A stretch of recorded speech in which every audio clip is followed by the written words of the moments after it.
இதுதான் NMMS பயிற்சி தேர்வுக்கான இணைய வழி பயிற்சிக்காக இங்கே எல்லாரும் வந்திருக்கிறோம். NMMS தேர்வில் 2 வகையான தேர்வுகள் இருக்கு. ஒன்று வந்து மேட், இன்னொன்று SAT. மேட்ன்றது மென்டல் எபிலிட்டி டெஸ்ட். இது 90 மார்க்குக்கு கேட்பாங்க. அதே மாதிரி SAT பிரிவுல இருந்து சப்ஜெக்ட்ல இருந்து 90 மார்க்குக்கு கேட்பாங்க. இப்போ சப்ஜெக்ட்னு பார்த்தீங்கன்னா நமக்கு மேத்ஸ் பாடத்துல இருந்து 20 கேள்விகள் கேட்கப்படும். சயின்ஸ்ல இருந்து 35 கொஸ்டின், சோஷியல் சயின்ஸ்ல இருந்து 35 கொஸ்டின் கேட்பாங்க. அப்போ டோட்டல் 90 மார்க்குக்கு நமக்கு கொஸ்டின்ஸ் வரும். ஒரு கேள்விக்கும் 1 நிமிடம் அதுக்குள்ள நம்ம இந்த கணக்கை கேள்விகளுக்கு விடையளிக்கணும். OMR ஷீட்ல நம்ம பதிலளிப்போம். இந்த வாரத்தில் நமக்கான பயிற்சிக்கு கொடுக்கப்பட்ட தலைப்பு 7ஆம் வகுப்புல முதல் பருவத்தோட ஃபர்ஸ்ட் சாப்டர் எண்ணியல்ல இருந்தோ 8ஆம் வகுப்பில் ஃபர்ஸ்ட் சாப்டர் எண்கள்ல 1.1ல இருந்து 1.5 யூனிட் வரைக்கும் நம்ம இன்னைக்கு ரிவைஸ் பண்ண போறோம். இது எல்லாமே அடிப்படையான எண்களை மையப்படுத்தினது தான். இப்போ இந்த NMMS பயிற்சி நம்ம வெற்றி பெறணும்னா கண்டிப்பா நம்ம பயிற்சியோட முயற்சியும் தேவை. பயிற்சியும் முயற்சியும் செய்தால் நம்ம கண்டிப்பா என்ன பண்ணலாம், வெற்றி அடையலாம். அந்த முயற்சிக்கான முதல் மெனக்கெடல் தான் இந்த இணைய வழி பயிற்சி. ஆகவே நீங்க எல்லாரும் மாணவர்களே இதை பயன்படுத்தி கொள்வீங்க அப்படின்றத நாங்க நம்புறோம். இப்போ நம்ம பாடத்துக்குள்ள போகலாமா?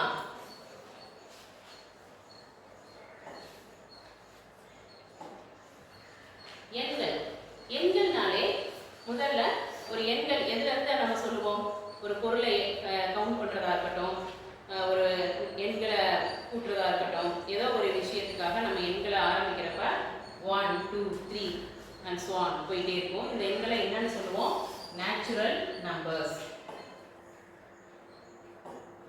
நேச்சுரல் நம்பர்ஸை n அப்படின்ற எழுத்தால குறிப்பிடுவோம்.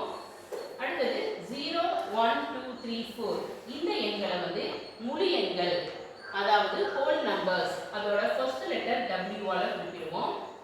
இந்த எண்கள் முழு எண்களோட தொடர்ச்சியா குறை எண்கள், 1 எண் குறைவு, 2 எண் குறைவு, 3 எண் குறைவு அப்படின்னு சொல்லிட்டு குறை எண்களை குறிப்பிடுறோம். இந்த எண்களை முழுக்கள் அப்படின்னு சொல்றோம்.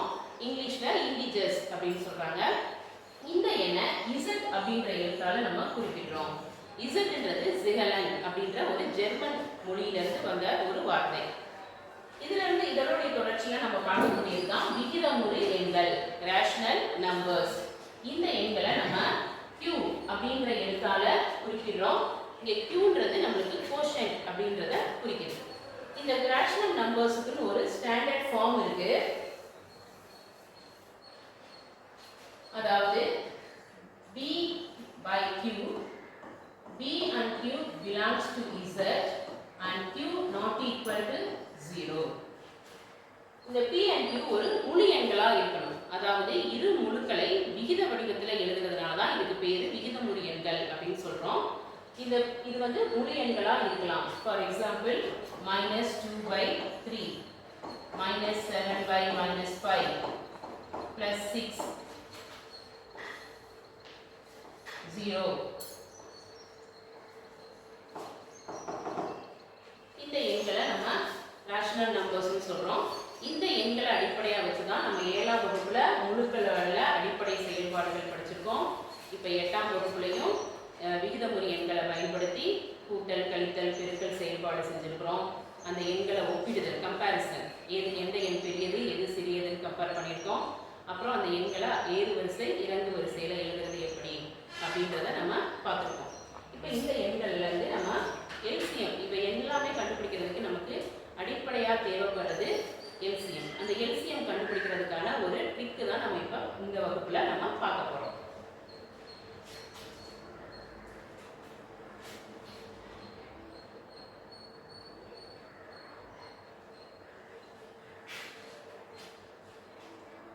இப்போ ஏதாவது 2 எண்களை எடுத்து அதுக்கு மீச்சியமா கண்டுபிடிக்க போறோம். 3, 6. இப்போ நார்மலா நம்ம எப்படி மீச்சியமா கண்டுபிடிப்போம்? 3, 6. இந்த எண் எதால வகுப்படும்? 2 எண்களுமே 3ஆல வகுப்படும். அடுத்து இந்த எண் 2ஆல வகுப்படும்.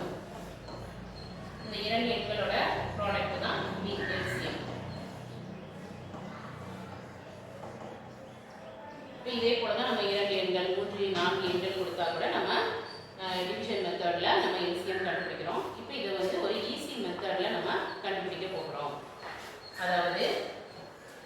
ஸ்டெப்னா நல்லா கவனிச்சுக்கோங்க.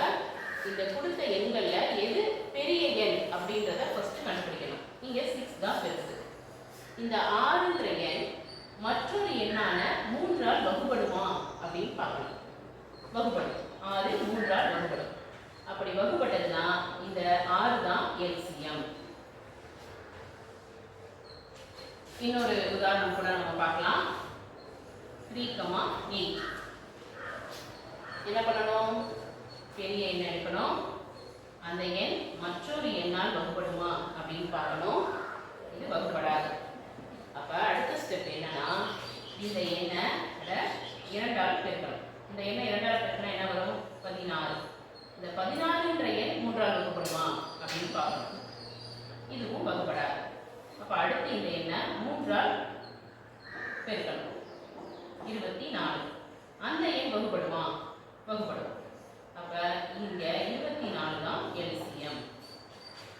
இதே போல நம்ம 3 எண்கள் 4 எண்களுக்கு கூட நம்ம கண்டுபிடிக்கலாம்.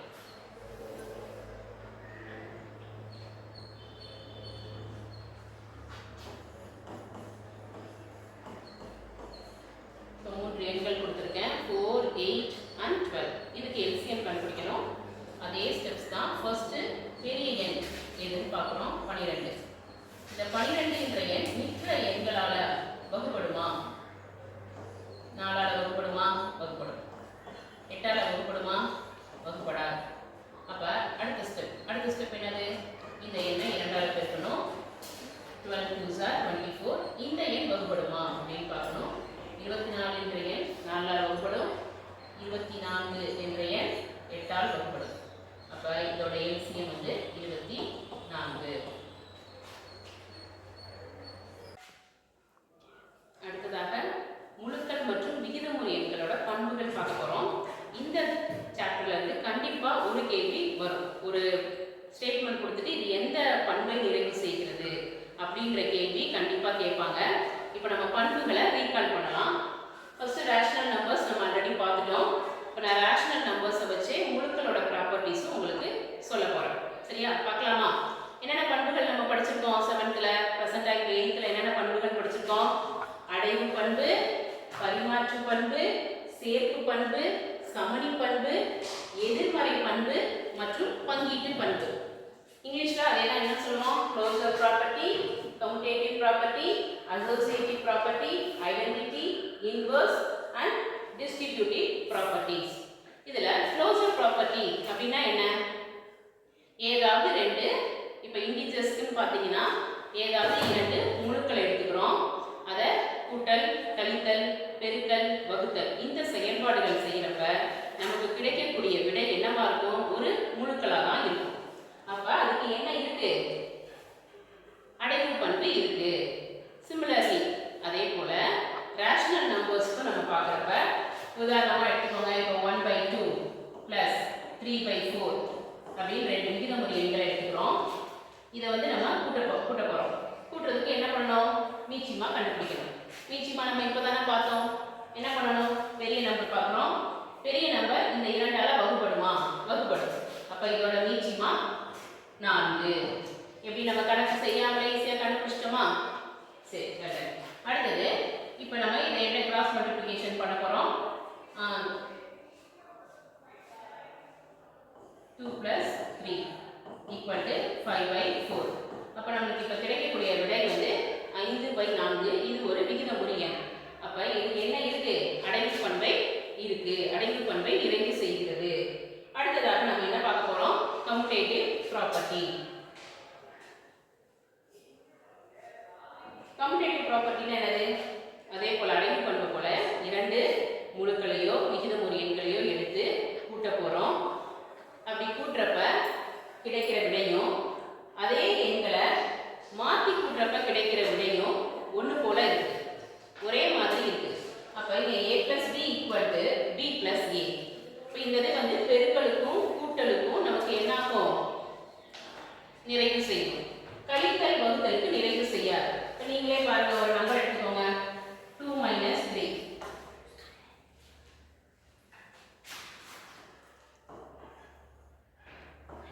Another side 3 - 2.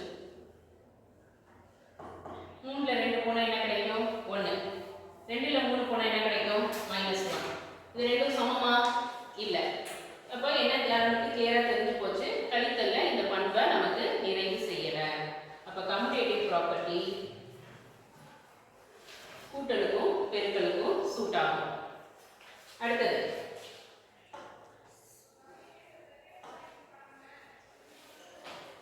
சேர்ப்பு பண்பு. சேர்ப்பு பண்புல 3 முழுக்கள் 3 எண்களை எடுத்துக்க போறோம். அந்த எண்களை a + b + c = a + b + c. 3 எண்களை இடம் மாத்தி கூட்டுறப்ப நமக்கு கிடைக்கக்கூடிய விடை 1 இருக்கும். அப்ப பெருக்கலுக்கும் கூட்டலுக்கும் இந்த பண்பு நிறைவு செய்ய முடியும். கழித்தல் வகுத்தல்ல நிறைவு செய்ய முடியாது. சிமிலர்லி அடுத்தது ஐடென்டிட்டி சமணி பண்பு. எந்த ஒரு எண்ணையும் 0 ஆல கூட்டுறப்ப நமக்கு அதே எண் தான் கிடைக்கும். a + 0 = 0 + a = a. அப்ப இந்த क्वेश्चन நமக்கு நிறைவு செய்கிறது சமன்படுத்துறது வந்து 0. அதனால இத நம்ம என்னன்னு சொல்றோம்? கூட்டல் சமணி, அடிட்டிவ் ஐடென்டிட்டி. அதே போல எந்த ஒரு எண்ணையும் 1 ஆல பெருக்கினா அதே எண் தான் கிடைக்கும். அப்ப நமக்கு நிறைவு செய்வது 1 அப்படின்றதுனால இத மல்டிப்ளிகேட்டிவ் ஐடென்டிட்டி, பெருக்கல் சமணி அப்படின்னு குறிக்கிறோம். அடுத்ததாக இன்வர்ஸ் ப்ராப்பர்ட்டி, எதிர்மறை பண்பு. ரெசிப்ரோக்கல் அப்படின்னு சொல்லலாம், தலைகீழி அப்படின்னு சொல்லுவோம். இப்ப a அப்படின்ற ஒரு எண்ணுக்கு தலைகீழி என்னது? -a. a னா பாசிட்டிவ் a பிளஸ் a. அப்ப அதோட ஆப்போசிட் -a. இப்போ இந்த ரெண்டு எண்களையும் கூட்டுறீங்க. 3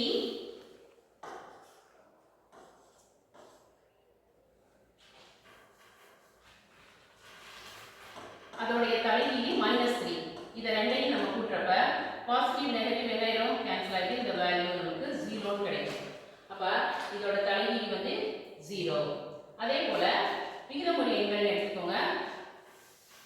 3/4 அதோடைய தலைகீழி -3/4. இது ஈக்குவல் டு என்ன ஆகும்? 0. அப்ப இதுதான் எதிர்மறை பண்பு. அடுத்ததாக டிஸ்ட்ரிபியூட்டிவ் ப்ராப்பர்ட்டி, பங்கீட்டு பண்பு.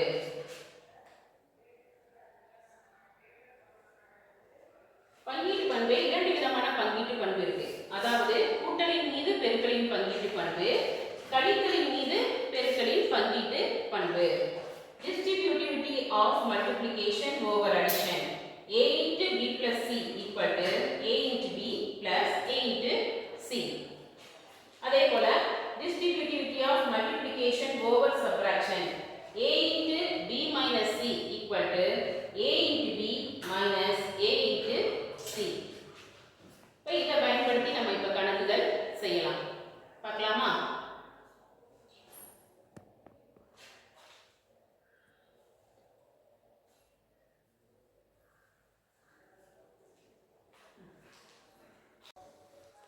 அடுத்ததாக கடந்த தேர்வுகளில் கேட்கப்பட்ட கேள்விகளில் நம்ம சில கேள்விகளை இப்போ பார்க்க போகிறோம்.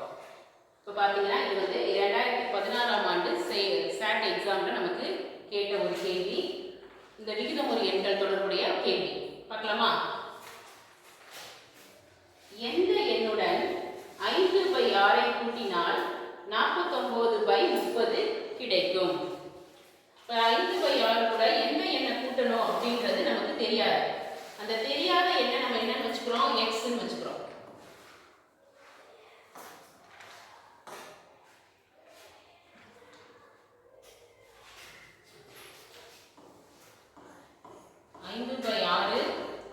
+x equal to 49/30. இந்த x வேல்யூ கண்டுபிடிக்கணும். அப்ப 49/30 -5/6. இதுக்கு கிராஸ் மல்டிப்ளிகேஷன் பண்ணலாம் அல்லது LCM மெத்தட் ஃபாலோ பண்ணலாம். இப்போ நமக்கு LCM மெத்தட் தெரியும். பாருங்க 30 6. இதுல எது பெரிய எண்? 30. 30 6 ஆல் வகுப்படுமா? வகுப்படும். அப்ப இதோட நிச்சயமா என்னது? 30. அப்போ 30ன்றப்ப இந்த தொகுதியில என்ன வரும்? 49. 5 6 are 30, 5 5 are 25. The next 24/30. Simple பண்றோம்.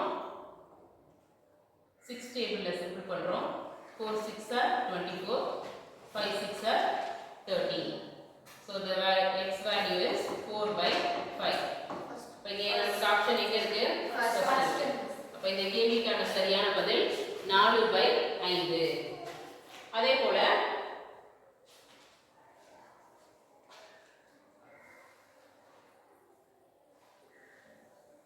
இந்த கேள்வி கூட நம்ம செய்யலாம். இங்க என்ன இருக்கு? கலப்பு பின்னத்துல இருக்கு. தகா பின்னமா மாத்திட்டு பெருக்கல் செயல்பாடு செய்றீங்க, வகுத்தல் செயல்பாடு செய்றீங்க. அதுக்கப்புறம் நம்ம இதை கழிச்சோம்னா நமக்கு இதற்கான விடை தெரியும். அதுக்கப்புறம் நீங்க ஆப்ஷன்ல எங்க இருக்குன்னு சரி பார்த்துக்கலாம். இந்த கணக்கை நீங்க செஞ்சு பார்க்குறீங்களா ஸ்டூடெண்ட்ஸ்? நம்ம அடுத்த கேள்வி பார்க்கலாம்.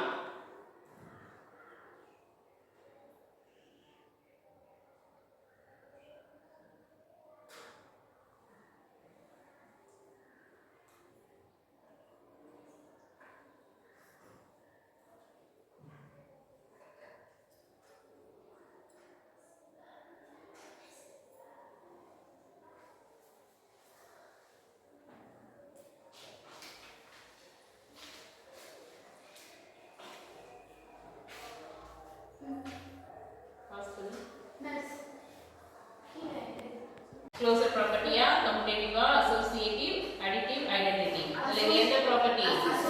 Associative property. அப்ப இதற்கான சரியான பதில் வந்து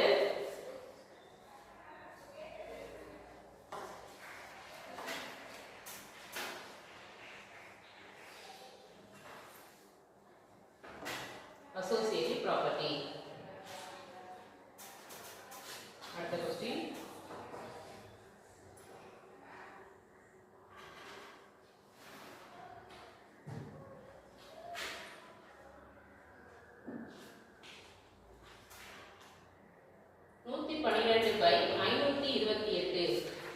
இந்த விகிதமுறு எண் இல்ல பின்ன வடிவம் இதோட எளிய வடிவில் உள்ள பகுதியின் இலக்கங்களின் கூடுதல்.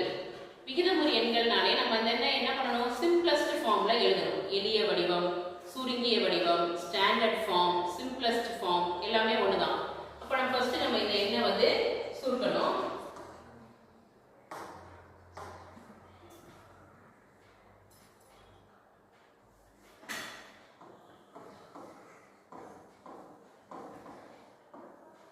எந்த எண்ணால வகுப்படும்? 2 டேபிள்ல கட் பண்றோம். 56 2s again 2 டேபிள்ல கட் பண்றோம்.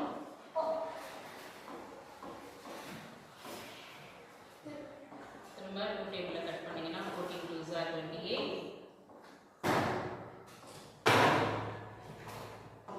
7 2s 33. அப்ப 7/33. இதுக்கப்புறம் நம்ம இதை சிம்பிள் பண்ண முடியாது. இப்போ கேள்வி நல்லா பாருங்க. நமக்கு சிம்பிளஸ்ட் ஃபார்ம் கேட்கல. பகுதியின் இலக்கங்களின் கூடுதல்.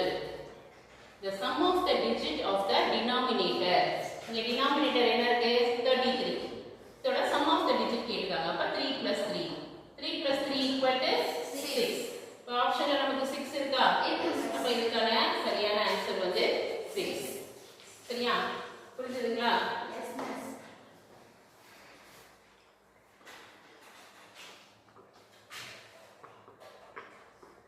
அடுத்தது ஒரு கழித்தல் கணக்கு. -6/11 என்ற எண்ணில் இருந்து எந்த எண்ணை கழித்தால், அப்ப -6/11 இருந்து எந்த எண்ணை கழித்தால், இந்த எந்த எண் கழிக்கணும் நமக்கு தெரியாது. தெரியாத அன்னோன் வேல்யூவை x ன்னு வெச்சுக்கிறோம். = 8/9. இப்போ நம்ம இந்த x வேல்யூ கண்டுபிடிக்க போறோம். -6/11 -8/9 = x. இப்போ நம்ம இதுக்கு LCM கண்டுபிடிக்கலாம் அல்லது கிராஸ் மல்டிப்ளிகேஷன் பண்ணலாம். இப்போ கிராஸ் மல்டிப்ளிகேஷன் பண்ணலாமா? கிராஸ் மல்டிப்ளிகேஷன் பண்ணுங்க. 9 6 54 -54 then 11 8 8 -88/99. ரெண்டுமே சேம் சைடு. அப்ப என்ன பண்ணுவோம்? ஆட் பண்ணுவோம். ஆட் பண்ணினா என்ன வரும்? 142. ரெண்டுமே மைனஸ் சைனால மைனஸ் சைன் போடுறோம். /99. இந்த ஆன்சர் இங்க இருக்கா? சரியா இருக்கு. இங்க இருக்கு ஆப்ஷன் 2. அப்ப -6/11 இலிருந்து -142/99 கழித்தால் 8/9 கிடைக்கும். புரிஞ்சுதுங்களா?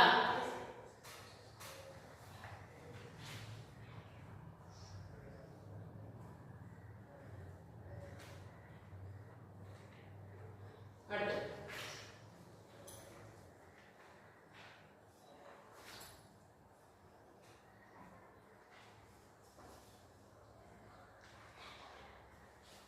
ஒன்பது பை 11க்கும் 6 பை 5க்கும் இடைப்பட்ட ஒரு விகிதமுறு எண். இதற்கு நம்ம ரெண்டு மெத்தட் ஃபாலோ பண்ணுவோம். இதுக்கு எல்சிஎம் மெத்தடும் பண்ணலாம், ஆவரேஜ் மெத்தடும் பண்ணலாம். இப்போ எல்சிஎம் மெத்தட் படி செய்யலாமா? 9 by 11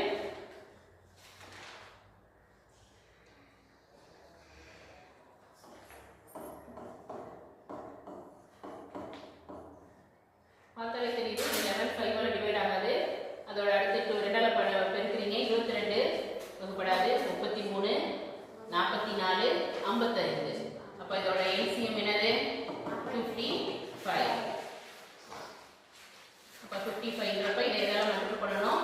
5 ஆல மல்டிபிள் பண்றப்ப 9 5s are 45, 11 5s are 55. இந்த விகிதமுறை என்ன? 11 ஆல மல்டிபிள் பண்றோம். 6 11s are 66, 5 11s are 55. இப்போ இந்த இரண்டு எண்களுக்கு இடையில நிறைய எண்கள் இருக்கு. நமக்கு கேட்கிறது இடைப்பட்ட ஒரு விகிதமுறு எண். அப்ப இந்த ஆப்ஷன் பாருங்க, 48 by 55 இது இடையில இருக்குது. இன்னொரு ஆப்ஷன் பாருங்க, 44 by 55. 44 by 55 இங்க வருமா? வராது. 67 by 55 வருமா? வராது. 39 by 55 வராது. அப்ப இதுக்கான சரியான ஆன்சர் எது? 48 by 55.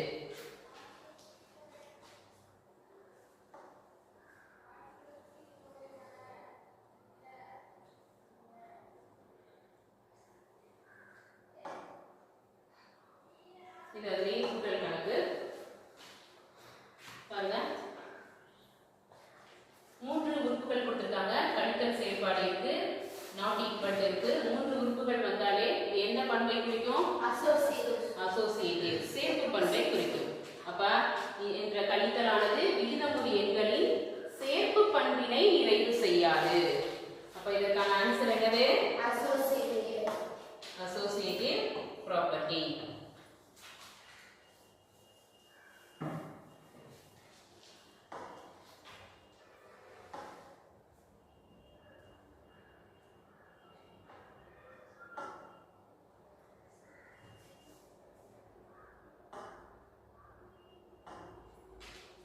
சரியா? இப்போ நம்ம பார்த்த கணக்குகள்லாம் உங்களுக்கு புரிஞ்சிருக்கும்னு நினைக்கிறோம். இதே மாதிரி சில கொஸ்டின்ஸ் அனுப்புகிறோம். அதை நீங்கள் செஞ்சு பாருங்கள், நல்லா ப்ராக்டிஸ் பண்ணுங்கள். அடுத்த வாரம் யூனிட் டெஸ்ட்டை சிறப்பாக எழுதுங்க.